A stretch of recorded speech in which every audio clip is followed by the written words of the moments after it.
Studi yang dilakukan IMERI FKUI pada 564 anak mengungkapkan adanya pajanan timbal dalam kadar darah. Lantas bagaimana timbal dapat mengkontaminasi tubuh dan apa bahaya yang ditimbulkan?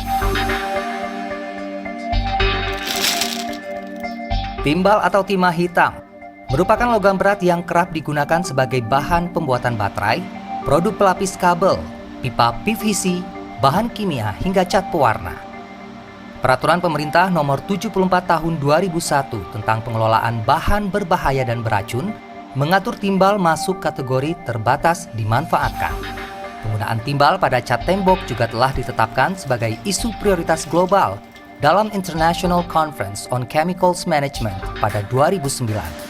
Namun penelitian yang dilakukan Occupational and Environmental Health Research IMERI FKUI menghasilkan temuan pajanan timbal pada tubuh manusia, khususnya anak-anak. Penelitian dilakukan dari Mei hingga Oktober 2023 di sejumlah desa, yakni Kadujaya Tangerang, Cinangka Bogor, Pasarean Tegal, dan Dupak Surabaya.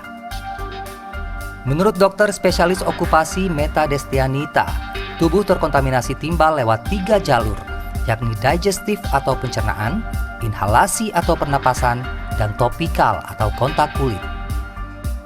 Kalau digunakan untuk pipa, pipanya digunakan untuk saluran air minum. Berarti kemungkinan kita memakan dengan tidak sengaja atau meminum dengan tidak sengaja. Gitu.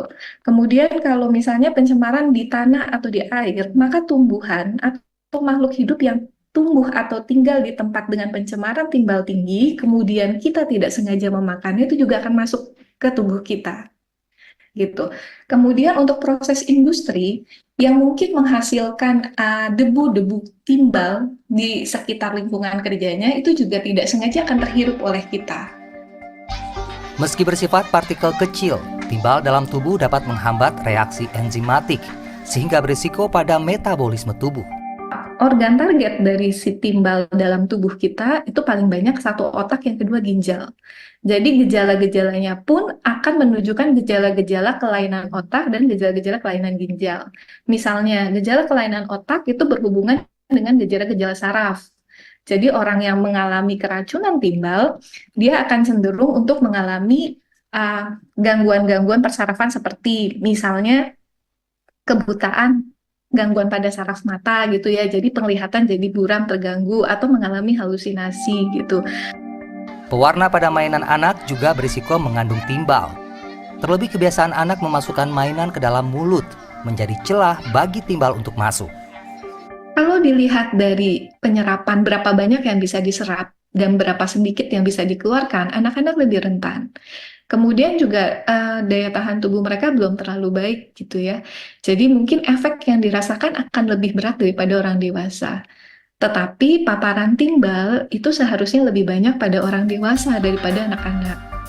Meta menyarankan untuk mencegah pajanan timbal, orang tua harus memerhatikan komposisi bahan pada mainan anak, termasuk produk rumah tangga seperti alat masak. Selain itu, mengkonsumsi makanan organik, memastikan bahan makanan tidak terkontaminasi tanah yang tercemar bahan kimia. Roni Satria, Nabil Haris, Jakarta.